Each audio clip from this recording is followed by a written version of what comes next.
So we're going to start off by looking at the framework overall, what this actually looks like. So first we're going to identify students that are at risk, and in order to identify them, we are monitoring their progress. And once we do identify students, we are going to provide for them an intervention plan.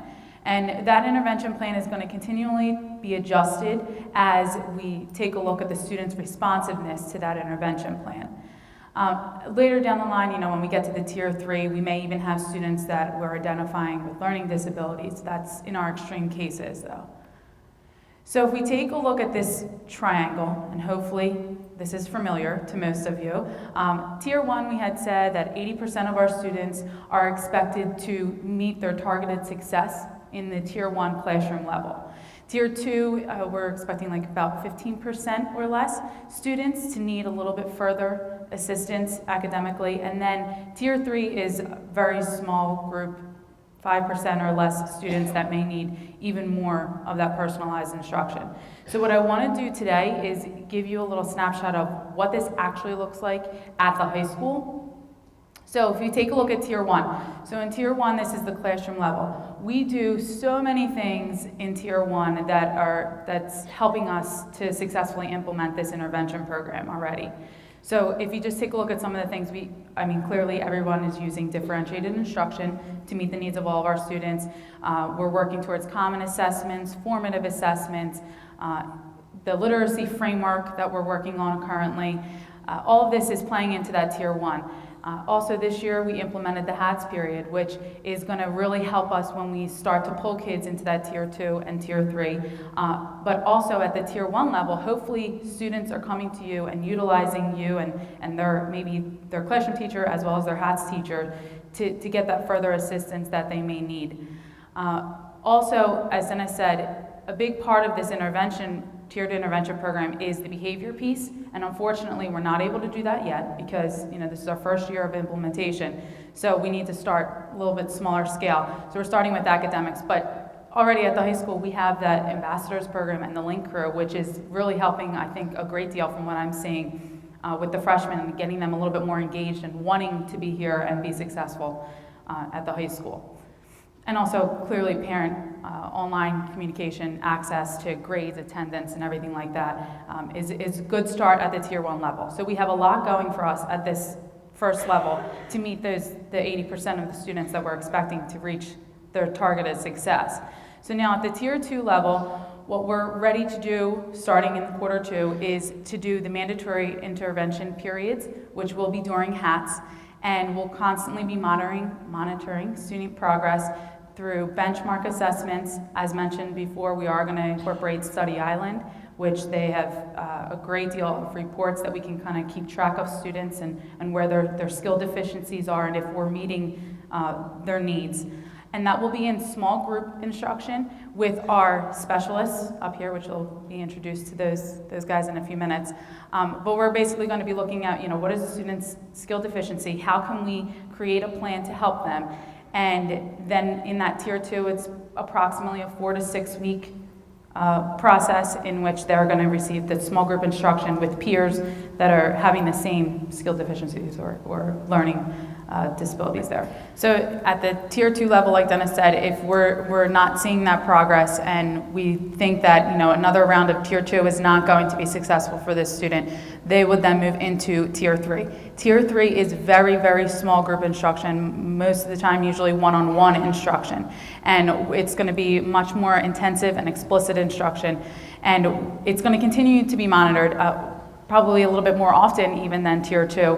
And we're going to be looking for, is there any progress in skill happening at all? Not necessarily are they meeting this high targeted level that we're expecting our 80% to meet, but are they making progress in any increments at all? So that's what our tiers are going to look like. Now let's kind of think about who is going to be in the tier 2, tier 3. We have students who come up on our weekly lists, such as the D's and F's list and also the matrix. The matrix is something that was developed, I believe, was developed for RTII, correct? Okay. And it basically gives a rating scale to academics, attendance, and discipline. And the top 25 students, or the top 25 students that are at risk, top 25 grades for each grade level, are identified on this list. Sometimes they are the same as the D's and F's, other times they may not. It may be more of a behavior issue for the reason why they're on the matrix. In addition to those, we have students that are identified by classroom teachers, which we're going to talk about in a minute how that actually happens. But basically, if a teacher says, you know, I spent all of quarter one working with this child, and we've used all of our resources, and there's nothing I feel I can do further, we need to maybe look at going into tier 2 with this child. And we'll talk about what that looks like in a second. And then also students that are identified by counselors for any type of external factors. You know, like if it's an illness, a family issue, maybe the reasoning why a student is missing extended amounts of instructional periods. So the actual moving from tier 1 to tier 2.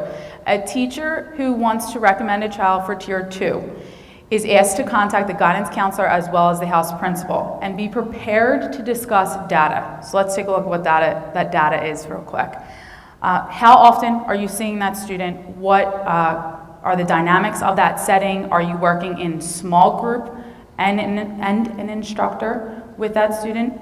Or is it one-on-one with a student during HATS? Is it in class even, if a child is working on classwork and is constantly asking for one-on-one help? What is the content or the area in which you feel they're struggling the most? Is it something from a previous course, a skill deficiency from a previous course we need to work on?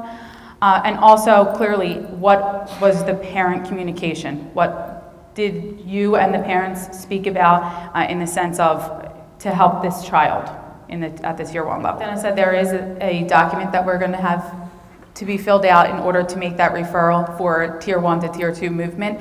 And in that referral, it'll go through, you know, everything that you need to identify, their absences, print out a grade report, any parent communication, anytime that you meet with that child during HATS or in class. So once a child is referred to the guidance counselor and house principal, an intervention plan will be established. And like Dennis said, there will be a meeting with parents, principal, and guidance counselor to develop this plan and sign off on this plan. And the intervention will most likely include a mandated intervention period during HATS with one of the RTII core team members. While in tier 2, we are going to be monitoring students. Like I said, this is all about data. This intervention program is constantly, we just need to keep records of what is happening, how this child is progressing.